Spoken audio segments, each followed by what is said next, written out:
God is good all the time. Continuation, Part 45. Sabi ni Dad that's stealing.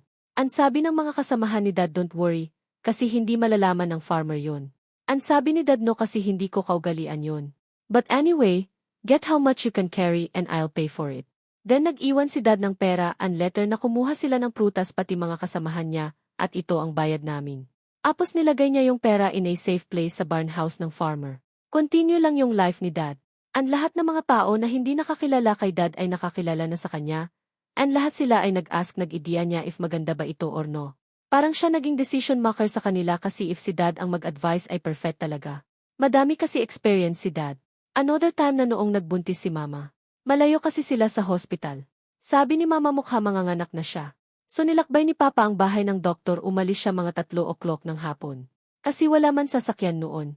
So balilakad lang ng paa ang ways to travel sa kabilang lungsod. Till dumating na si Papa sa bahay ng doktor.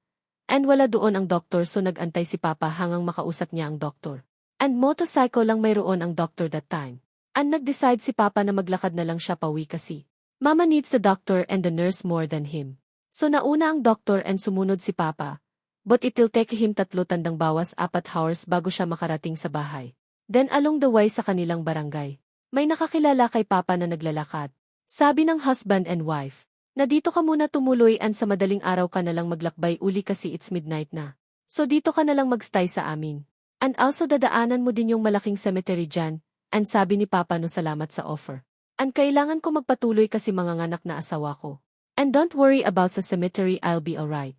So puloy lang ang lakad ni Papa pauwi. Till he is approaching the cemetery.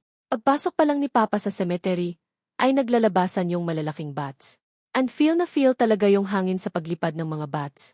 Ang dami daw mga bats sa overhead ni Papa. Halos mag-touch yung mga pakpak ng bats sa body ni Papa. But hindi siya natakot. Continue lang lakbay ni Papa. Until yung mga punong kahoy ay nagsasayawan daw. May mga branches na nakalapag sa daan, but hindi nagpatuloy si Papa sa paglakad.